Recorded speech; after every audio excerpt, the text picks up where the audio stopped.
பத்திரிகையாளர்களுக்கும் ஊடக நண்பர்களுக்கும் எனது மனமார்ந்த நன்றியை தெரிவித்துக் கொள்கிறேன். எந்த ஒரு படம் உருவாகணும்னாலும் எந்த ஒரு கிரியேஷனுக்கும் அது ஒரு படைப்பை நம்ம ஸ்க்ரீன் பண்ணதுக்கு மிக மிக முக்கிய காரணம் தயாரிப்பாளர்கள். அந்த விதத்தில் இந்த படத்தை இவ்வளவு சிறப்பாக எடுப்பதற்கு உறுதுணையாக இருந்து எங்களை படத்தை நல்லபடியாக எடுத்து முடிக்க உதவிய தயாரிப்பாளர்களுக்கு என்னுடைய மனமார்ந்த நன்றியை முதல்ல தெரிவிச்சுக்கிறேன். அப்புறம் இதுக்கு ஸ்பெஷல் கெஸ்ட்டாக வந்திருக்கிற மிஸ்டர் சூரி சார் எனக்கு ரொம்ப வருஷமாக தெரியும். சமீபத்தில் நானும் அவரும் ரொம்ப நேரம் பேசக்கூடிய ஒரு சந்தர்ப்பம் கிடைச்சது. அப்போ தான் புரிஞ்சுக்கிட்டேன் அவர் ஏன் இந்த மாதிரி ஒரு உயரத்தில் இருக்கார் அப்படின்னு. ரொம்ப அடக்கம். எப்படி இது வந்ததுன்னு எனக்கு தெரியல. ரொம்ப அடக்கம். நமக்கு கூச்சமாக இருக்கும். நமக்கு அவ்வளவு மரியாதை கொடுப்பாரு. வாசம் வரைக்கும் அவர் இருக்கிற இடத்த பார்க்கும்போது இப்போ நான் அந்த இடத்துல இல்லை அவ்வளோ லெவலில் இருந்தாலும் வாசலில் கார் ஏற்றி விடுற அளவுக்கு ஒரு மரியாதை கொடுக்கக்கூடிய நபர். மிக திறமையானவர். மிக மிக நல்ல மனிதராக இருக்கிறாரு. அதை நான் அவருக்கு வாழ்த்து சொல்லும் போதெல்லாம் அதைத்தான் அனுப்புவேன் அடிக்கடி. நீங்கள் நல்ல ஆளாக இருக்கீங்க, நல்ல ஆளாக இருக்கீங்கன்னு. Keep it up sir. அது உங்களை மிகப்பெரிய உயரத்துக்கு கொண்டு போகும். இன்னும் நீங்கள் மிகப்பெரிய இடத்துக்கு போவீங்க. அதுக்கப்புறம் இந்த படம் இன்னைக்கு ஓரளவு நல்லா தெரியறதுக்கு காரணமாக இருந்த என்னுடைய 25 ஆண்டு கால நண்பர் யுவன் சங்கர் ராஜா. நானும் இவனும் ஒரு 25 இயர்ஸாக ஃப்ரெண்ட்ஸு, சைல்ட்ஹுட் ஃப்ரெண்ட்ஸுன்னு சொல்லலாம். இப்படியே கழிச்சிங்க ஒரு 25 வருஷம் எங்களுக்கும் இவனுக்கும். இவனுடைய எல்லா நல்லது கெட்டதுலையும் நான் இருந்திருக்கிறேன். நாங்கள் போகாத ஊர் இல்லை. எவ்வளவோ விஷயங்களை நாங்கள் 2 பேரும் சேர்ந்து பண்ணியிருக்கிறோம். இந்த கதை முதல்ல நான் 4 வருஷத்துக்கு முன்னால் இந்த கதையை நான் ரெடி பண்ணேன். 4 வருஷத்துக்கு முன்னால் அந்த கதையை நான் ரெடி பண்ணதும் நான் ஃபஸ்ட்டு போய் ரிஜிஸ்டர் பண்ணுவேன். பொதுவாக ரிஜிஸ்டர் பண்ணிவிட்டு நான் முதல்ல போய் சொன்னது யுவன் சங்கர் ராஜாட்ட தான். யுவன் கதை கேட்டு ரொம்ப எக்ஸைட் ஆகி நம்மளே பண்ணிடலாம், ரொம்ப நல்லா இருக்குது கதை அப்படின்னு சொன்னாப்புல. சரிப்பா பண்ணுவோம் அப்படின்னு சொல்லும்போது அவர் மாமனிதன் ஒரு படம் வச்சுருந்தாங்க. அந்த படம் கொஞ்சம் அப்படியே டிலே ரிலீஸ் போயிட்டுருக்குது. அப்போ என்கிட்ட சொல்கிறாரு, இல்லை சுரேஷ் கொஞ்சம் லேட் ஆகும் போல இருக்குது, என்ன பண்ணலான்னு யோசிங்க அப்படின்னு. அப்போ ஹீரோ வேணும். 4 வருஷத்துக்கு மேலே புகழ் இல்லை.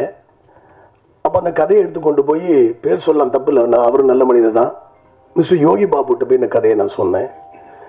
யோகிக்கு ரொம்ப கதை பிடிச்சிருந்துச்சு. பண்ணலாம் சார் அப்படின்னாரு. ஆனால் ஒரே ஒரு பிரச்சனை என்னென்னா, அவரால் ரொம்ப அவரால் பல்காக டேட் கொடுக்க முடியாது அப்படிங்கிற ஒரு சூழ்நிலை இருந்துச்சு. ஏன்னா நமக்கு இந்த படம் அட்டஸ்டேஜ் எடுக்கணும். ஸோ அப்படி இருக்கும்போது சொன்னேன், சார் இது அட்டஸ்டேஜ் தான் சார் நல்லாயிருக்கும்னு. ஆமாம் ஓகே தான், பட் எனக்கு சூழ்நிலை, ஏன்னா அவருக்கு நிறைய பெரிய பெரிய படங்களுக்கு 10 நாள் 5 நாள் 3 நாள் பிரித்து கொடுத்துட்டே இருக்கிறாரு. எனக்கு பல்காக கொடுக்க முடியல. திருப்பி என்ன பண்ணலாம் அப்படின்னு யோசிச்சுட்டே இருக்கிறேன், யார் ஹீரோ போடலான்னு. அப்போ நான் அந்த குக்வித் கோமாளி ஷோலாம் பார்த்ததில்லை பெரும்பாலும். அப்போ வீட்டில் ஒரு நாளைக்கு ஒரு ஷோவை போட்டு காட்டுறாங்க. அந்த ஷோவில் புகழும் ஆர்த்தியும் ஒரு ஷோ. அந்த ஷோவில் விவேக் சாருடைய ஆங்கர். அது விவேக் சாரும் மிர்ச்சி சிவான்னு நினைக்கிறேன், இல்லை LOL அது பேர். அந்த ஷோவை நான் பார்க்கும்போது என்னுடைய மனைவி சொல்கிறாங்க, இந்த இவரை பாருங்கள், உங்கள் கதைக்கு எப்படி பாருங்கன்னு சொல்லிட்டு பர்டிகுலராக நிப்பாட்டி என்கிட்ட போட்டு காட்டுறாங்க. நான் புகழும் ஆர்த்தியும் டயலாக் பேசாமையே 2 பேரும் ஒரு சின்ன ஒரு போர்ஷன் நடிச்சிருப்பாங்க. அஸ் எ கிரியேட்டராக நான் யோசிச்சு பார்க்குறேன், இது பிரமாதமாக இந்த பையன் பண்ணுறானேன்னு சொல்லிட்டு. இப்போ யார் என்னன்னு எங்கள் வீட்டில் தான் சொல்கிறாங்க, இவர் பேர் புகழ், இவர் குக்வித் கோமாளி ஷோவில் நிறைய காமெடிலாம் பண்ணுறாரு, ரொம்ப பேரும் புகழுமாக இருக்கிறாரு அப்படின்ட்டு. அப்போ நண்பர் மூலமாக புகழை வர சொல்லி போரூரில் ஒரு டீ கடையில் உட்காந்து கதையை சொல்கிறேன். நான் கதையை சொல்கிறேன், 2 விஷயத்தை நான் கன்ஃபார்ம் பண்ணுறேன். யுவன் இந்த படத்துக்கு உண்மையான புலியை வச்சு எடுக்கிறேன். அடுத்து யுவன் சங்கர் ராஜா மியூசிக் அப்படின்னு சொன்னது ரொம்ப எக்ஸைட் ஆகிட்டாப்புல. என்னென்ன உண்மையிலே யுவன் சங்கர் ராஜா மியூசிக்னு அந்த கதை சொல்லி 1 வருஷம் நான் சில ப்ரொடக்ஷனில் பேசுவேன் சொல்லுவாங்க, ஏன்னா நீங்கள் கொஞ்ச நாள் கழித்து படம் பண்ணுறீங்க, இன்னும் ஒரு பெரிய ஹீரோவை பாருங்கள், அவர் நியூ கமரு, எப்படி நீங்கள் ட்ரை பண்ணுவீங்க. இல்லை எனக்கு அவர் கேரக்டர் கரெக்டாக இருப்பார் என் மைண்டில் ஓடிட்டே இருக்குது. அப்போ மிஸ்டர் ஜோன்ஸை ஒரு சந்தர்ப்பத்தில் தயாரிப்பாளர் அவரை மீட் பண்ணுறேன். ஒரு நண்பர் மூலமாக. அப்போ அவர்கிட்ட கதை சொல்கிறேன். கதை சொல்லி யாருங்க ஹீரோ அப்படின்னு கேட்டார். நான் புகழ் ஹீரோ அப்படின்னேன். ஓகே சார் ப்ரொசீட் பண்ணலாம் அப்படின்னாரு. அவருக்கு ஸ்பெஷல் தேங்க்ஸ் இந்த நேரத்தில் சொல்ல கடமைப்பட்டிருக்கேன் நான். அதுக்கப்புறம் புகழ் பற்றி பேசணுன்னா, இஸ் வெரி டெடிக்கேட்டட் ஆர்டிஸ்ட். ரொம்ப ரொம்ப டெடிக்கேஷன். வந்து அந்த கேரக்டர் வந்து இவர் கொஞ்சம் வந்து விவரம் தெரியாதவராக நடிக்கணும் அந்த படத்தில். அதுக்கு சில ரெஃபரன்ஸ் படங்களெல்லாம் கொடுத்து இந்த படத்தெல்லாம் கொஞ்சம் நீங்கள் ஃபாலோ. ஏன்னா ஃபஸ்ட் படம் பண்ணுறாரு. ஏன்னா ஒரு படத்தை வந்து ஒரு ஹீரோவாக ஒரு படத்தை வந்து 2 மணி நேரம் தூக்கி எடுத்து கொண்டு போகுதுங்கிறது சாதாரண விஷயமே கிடையாது. அப்படி இருக்கும்போது ஏதாவது பிரச்சனையா? ஸோ ஒரு ஹீரோவாக 2 மணி நேரம் ஒரு படத்தை எடுத்து கொண்டு போகுதுங்கிறது சாதாரண வேலை கிடையாது. அப்போ அதுக்கு அவருக்கு சில ரெஃபரன்ஸ் கொடுத்து இவங்க உங்கள் முன்னாடி நடித்த பெரிய ஆர்டிஸ்டோட படத்தை காமிச்சு இந்த படங்களை பாருங்கள், இந்த கேரக்டர் கொஞ்சம் உள்வாங்கிக்கங்க, அப்புறம் நீங்கள் உங்களுடைய ஸ்டைலில் நீங்கள் இதை ப்ரெசென்ட் பண்ணுங்கன்னு சொன்னேன். ரொம்ப நல்ல ஒர்க் பண்ணார். நாங்கள் டிஸ்கஷன் ரூம்க்கே வந்துடுவார். வந்து அண்ணா இப்படி நடந்து காட்டுமா, இப்படி நடக்கட்டுமான்னு சொல்லி நடந்தெல்லாம் காட்டுவார். நடந்து காட்டு ரொம்ப ஒரு என்ன சொல்கிறது, ரொம்ப இன்வால்மெண்ட்டு, டைம் கீப்பப் பண்ணுறது. ஏன்னா டெய்லி காலையில் நானும் அவர் தான் ஷூட்டிங் டெய்லி கிளம்புவோம், சேர்ந்து தான் கிளம்புவோம். ஏன்னா ஒரே வண்டி, நானே இவர் கேமராமேனுக்கு வந்து ஒரே வண்டியில் தான் போவோம் டெய்லி. ஊட்டியில் ஒரு 25 நாள் ஷூட்டிங்கு. காலைல 5:30 மணிக்கு கீழே வந்துடுவார் ரூம்லேருந்து. நாங்கள் 5:30க்கு அந்த 6:15 போய்டுவோம் ஸ்பாட்டுக்கு எல்லாருமே. 25 டேஸும் கரெக்டாக காலையில் ஒரு நாள் கூட லேட்டாக வந்ததில்லை. நாங்கள் டீமாக போவோம். ரொம்ப ஒரு அற்புதமான ஒரு அனுபவம் அது. அதனால் இவனுக்கு வந்து புகழுக்கு வந்து இந்த படம் வந்து வெரி குட் லான்ச். இது ஆக்சுவலாக இந்த படம் வந்து ஒரு அருமையாக பாருங்க, நல்லா வந்து ஒரு புலி யுவன் சங்கர் ராஜா நல்ல கண்டென்ட்டு, ஒரு அற்புதமான ஒரு லான்ச் அவருக்கு கிடைச்சிருக்குது இறைவன் அருளால். அவருடைய நல்ல மனசுக்கு கிடைச்சிருக்குன்னு தான் நான் சொல்ல முடியும். இதுக்கப்புறம் அவர் அந்த டாஸ்க்கை வெல்வார். அடுத்து நல்ல கதைகளை தேர்ந்தெடுக்கணும். அதுக்கான ஆள் தான் அவர். கண்டிப்பாக அந்த டாஸ்க்கு ஜெயிப்பார் அவர். அடுத்தது நான் இன்னொருத்தருக்கு தேங்க்ஸ் சொல்லணும். யாருன்னு சொன்னால் ப்ரொடக்ஷன் மேனேஜர் கார்த்தி. இவப்பா இவர் வந்து நான் வந்து கண்டிப்பாக பாராட்டணும். என்ன காரணம்னு சொன்னால், இந்த படத்தை உண்மையான புலியை வச்சு எடுக்கலான்னு முடிவு பண்ணி வெளிநாட்டில் போய் புலி தேடுறேன். புலி தேடும்போது டான்ஸ் மாஸ்டர் ராதிகா சொன்ன மாதிரி முதல் பலி நான் தான். ஏன்னா புலியை வந்து நான் தான் முதல்ல போய் கையில் எடுத்து கொண்டு போய் ஒரு ரவுண்டு தனியாக நடத்தி கூட்டு போகிறேன் ஒரு இடத்துக்குள்ளே. இவர் கூட வீடியோ எடுத்து எங்கள் வீட்டுக்கு போட்டு என் ஒய்ஃபெலாம் நைட்டு திட்டினாங்க. இவருமே சொன்னாங்க செய்யாதீங்க, ரிஸ்க்குன்னு. ஏன்னா புலியை தனியாக எடுத்து கொண்டு போய் நடந்து போகிறேன். அவ்வளோ பெரிய புலி. அதை நீங்கள் சொல்கிறது ஈஸி. அது உங்களுக்கு 10 ஸ்டெப் நடக்கும்போதே பயம் வந்துடும். திரும்பிச்சுன்னா வேறு மாதிரி ஆகிடும். ஸோ ஏன்னா நானே தொடலைன்னா ஹீரோவால் தொட முடியாது, பயப்படுவாங்க எல்லாருமே. அதனால் அந்த ரிஸ்க்கு நான் எடுத்து தான் ஆகணும்னு முடிவு பண்ணி அந்த ரிஸ்க்கு எடுத்து, அதுக்கப்புறம் வந்து புகழ்லாம் வந்து ரொம்ப டெடிக்கேட்டடாக அந்த புலி கூட வந்து 2 நாளில் பழகிட்டாங்க, ஸ்மூத்தாகி பழகிட்டாங்க. அதுக்கப்புறம் கார்த்தி வந்து சில இடங்களில் போய் நான் வந்து வீடியோ எடுத்து பார்ப்பேன். அப்போ வந்து கார்த்தியை வந்து புலி கூட்டுக்குள்ளே அனுப்புவேன். நான் ஆக்சுவலாக அவர் கொஞ்சம் கால் முடியாது அவருக்கு. நான் கூட சில சமயங்கள் இருந்து நினச்சி பார்ப்பேன், நம்ம இதை செய்கிறோமே அப்படின்னு. அந்த மாதிரி ஒரு கூண்டுக்குள்ளே தனியாக புலி கூட ஒரு ஹீரோ நடக்கிற விஷயத்த கார்த்தியை நடக்க சொல்லி நான் வீடியோ எடுத்து பார்ப்பேன், கரெக்டாக வருதா அப்படின்ட்டு. பாவமாக இருக்கும் எனக்கும். சம்டைம்ஸ் வேறு ஆள் இல்லை, நானும் ஒரு தான் இருக்கிறோம். ஸோ ரொம்ப அரும்பாடுபட்டு இந்த படத்தை வந்து உண்மையிலே அந்த புலியோட எடுக்குதுங்கிறது கொஞ்சம் ஒரு டாஸ்கான வேலை தான். அது கஷ்டமான வேலை தான். பட் எந்த விதமான அசம்பாவிதமும் நடக்காமல் இறைவனரால் நல்லபடியாக அது முடிஞ்சிச்சு.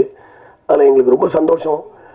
அடுத்தது படத்துடைய ஹீரோயின் ஷெரினுக்கு நான் வந்து டெலிஃபோனில் கதை சொன்னேன்.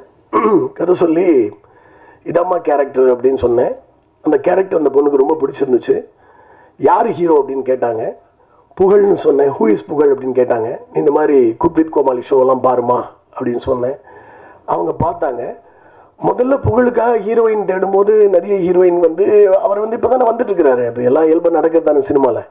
அப்போ யாரும் பெருசாக கமிட் ஆக விரும்பலை. ஆனால் புகழ் வந்து கேரக்டர் கேட்டுட்டு அதுக்கப்புறம் முன்னால் சந்தானம் சார் கூட நடிச்சிருக்காங்க, வேறு படங்கள்லாம் நடித்து அவங்க ஆல்ரெடி எஸ்டாப்ளிஷ்டு. அப்படி இருக்கும்போது கூட அவங்க வந்து உடனே புகழோட நடிக்கிறேன், ஓகே கண்டென்ட் நல்லா இருக்குது, ஸ்கிரிப்ட் நல்லா இருக்குது, எனக்கு போர்ஷன் நல்லா இருக்குன்னு சொல்லிட்டு நடிக்கிறதுக்கு வந்தாங்க. அதனால் அதுக்கப்புறம் அவங்களுக்கு லக்கிலி அடுத்தது பார்த்தீங்கன்னா அமீர் சார் படம் இப்போ நல்ல நல்ல ப்ராஜெக்ட்ஸாக இப்போ சைன் பண்ணியிருக்காங்க. அமீர் சார் படத்தை நான் தான் சொல்லிவிட்டேன். வீடியோ காமிச்சேன் நாளைக்கு யுவன் சங்கர் ராஜா ஸ்டுடியோவில். அமீர் பார்த்தா அமீர்கிட்ட பேசிகிட்டு இருக்கும்போது என்ன பண்ணிட்டு இருக்கீங்க கேட்டார். இந்த மாதிரி படம் யார் ஹீரோயின் கேட்டார்னு பாருங்கன்னு சாங் காமிச்சேன். சாங் பார்த்ததுமே நம்பர் இருக்கான்னு கேட்டார். இப்போ ராதிகா நம்பர் கொடுத்து பேச சொல்லி அவங்க கமிட் ஆகி இப்போ அமீர் படத்தில் பண்ணிகிட்டு இருக்காங்க. அடுத்தது கேமராமேன் தண்ணீர். அவர் மிஷ்கின் படம் பண்ணார். மிஸ்கின் படம் வந்து சைக்கோ இல்லை, சைக்கோ படம் பண்ணி முடிச்சிருந்தாரு. அப்புறம் ஷமிதா படம் இவர் நம்ம Dhanush sir and Amitabh Bachchan sir படத்தில் அவர் தான் வந்து ஆப்ரேட்டிவ் கேமராமேன் ஒர்க் பண்ணியிருந்தார். கிட்டத்தட்ட அவர் கேமராமேன் மாதிரி பண்ணியிருந்தார். அவருடைய ஒர்க் எனக்கு பிடிச்சிருந்துச்சு. ஸோ தன்வீர் வந்து ஆக்சுவலாக அவர் இவர் காஷ்மீரி அவர். ஸோ காஷ்மீர்லேருந்து வருவார் படப்பிடிப்புக்கு, வந்து இங்கே வந்து எங்கள் கூட ஊட்டியிலேருந்து வந்து நல்லா கோஆப்ரேட் பண்ணி படத்தை எடுத்து கொடுத்தாரு. அதுக்கு அவருக்கு என்னுடைய தேங்க்ஸ் சொல்லிக்கிறேன். எடிட்டர் அசீப் என்னுடைய நீண்ட காலமாக என் கூட ட்ராவல் பண்ணுறாரு, அவருக்கும் நான் வந்து ரொம்ப தேங்க்ஸ் சொல்லிக்கிறேன்.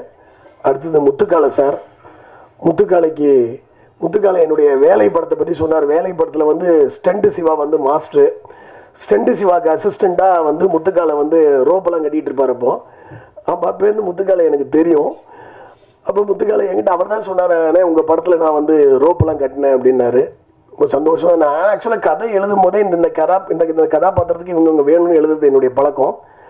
ஷெரின் வந்து உண்மையிலே தமிழ் கிடையாது, அதனால அவங்க தமிழ் டைலாக்லாம் அழகாக தங்கிலீஷில் எழுதி வச்சுக்கிட்டு, ஏன்னா எனக்கு டைலாக்கை மாற்றினா பிடிக்காது. ஏன்னா நான் வந்து எதுக்கு எழுதுகிறோம், அதுக்கு தான் நம்ம எழுதுகிறோம். அதனால் அதை பெர்ஃபெக்டாக பேசணும்னு நினைப்பேன்.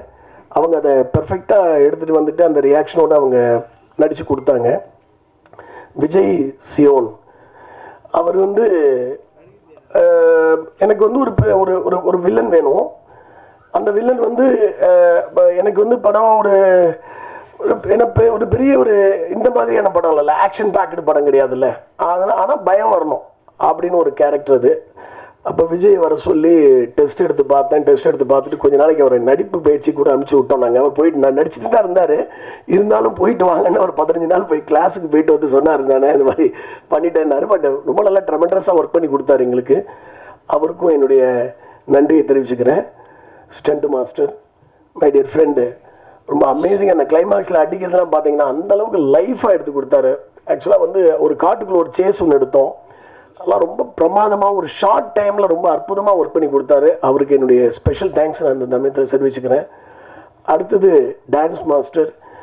பேங்காக்கில் நைட்டு பட்டையால் வந்து ராத்திரி எல்லோரும் ஊர் சுற்றுவாங்க. ஆனால் நாங்கள் என்ன பண்ணோம்னா நைட்டு 12 மணிக்கு மேலே வந்து புகழையும் சரின்னு கூப்பிட்டு வந்து டான்ஸ் ரிஹர்சல் கொடுப்போம். நைட்டு ஹோட்டல் லாபியில் வச்சு ரிஹர்சல் நடந்துகிட்ருக்கோம்.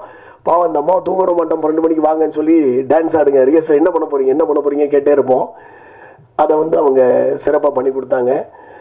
வேறு யாரையும் விட்டுருக்காங்கன்னா தெரியல, வேறு யாரும் நான் விட்டு producers mister Rajaratnam and mister ஜெப ஜோன்ஸ், அவங்களுக்கு என்னுடைய மனமார்ந்த நன்றி இந்த நேரத்தில் நான் தெரிவிக்க கடமைப்பட்டிருக்கேன். PR1 நிகில் முருகன் என்னுடைய 25 ஆண்டுகள் நம்பர். ஆமாம், இவனு நானும் மாதிரி நானும் என்னுடைய பெஸ்ட் ஃப்ரெண்டு. அவருக்கு இந்த நேரத்தில் நான் நன்றியை கடமைப்பட்டிருக்கேன். படம் ஒரு ஃபீல் குட் மூவி, எந்த ஆபாசமும் இல்லாத ஒரு படம், எந்த வல்கர் டைலாக்ஸும் கிடையாது, ஃபேமிலியோட என்டர்டெயின்டாக ஒரு மனசுக்கு அட்டாச் ஆகக்கூடிய ஒரு கதையை இந்த படத்தில் வந்து நம்ம ப்ரெசென்ட் பண்ணியிருக்கோம். இது உங்கள் எல்லாருக்கும் ரொம்ப பிடிக்கும்னு நம்புகிறேன். சொல்ல மறந்துட்டேன், மிஸ்டர் அட்வொகேட் கார்த்திக் சார் சொல்ல மறந்துட்டேன். அவர் வந்து நிறைய இந்த படத்துக்கு ஸ்ட்ரகிள் இருந்தது, அதெல்லாம் வந்து அவர் கூட இருந்து ஹெல்ப் பண்ணி இதுக்கு வந்து இந்த ஸ்டேஜ் கொண்டுறதுக்கு அவரும் உறுதுணையாக இருந்திருக்கிறாரு. அவருக்கும் நான் வந்து நன்றி சொல்ல கடமைப்பட்டிருக்கேன். ராதிகா ப்ராஜெக்ட் கோஆர்டினேட்டர், அவங்களுக்கும் வந்து நான் தேங்க்ஸ் சொல்ல கடமைப்பட்டிருக்கேன். அதுக்கடுத்தது என்னுடைய அசிஸ்டன்ட் டைரக்டர்ஸு, அவங்களுக்கும் என்னுடைய நன்றியை நான் தெரிவிச்சுக்கிறேன். அப்புறம் வந்து costumer, makeup man, hair dresser, அதுக்கப்புறம் வந்து ஆர்ட் டைரக்டர், டிசைனர் சசி எல்லாருக்கும் என்னுடைய நன்றியை நான் இந்த நேரத்தில் தெரிவிச்சுக்க கடமைப்பட்டிருக்கேன். Special thanks to mister Suri. Once again special thanks. அவர் வந்து ஒரு அற்புதமான மனிதன். அவருக்கு நீங்கள் ஸ்பெஷல் ஒரு கைதட்டு கொடுக்கணும். ஏன்னா அவர் வந்து அவரை பார்க்க ஒரு எனர்ஜி வர மாதிரி ஒரு ஆளாக இருக்கிறார். அவர் கூடலாம் பணியாற்றணும்னு ஆசை. அது சந்தர்ப்பம் கடவுள் கொடுக்கும்போது நடக்கும்னு நினைக்கிறேன். ரொம்ப நன்றி. எல்லாம் தியேட்டரில் வந்து படத்தை பாருங்கள். படம் ரொம்ப நல்லா வந்திருக்கு. மாபெரும் வெற்றி அடையும் என்று நான் வந்து இறைவனை வேண்டிக்கிறேன். நன்றி, வணக்கம்.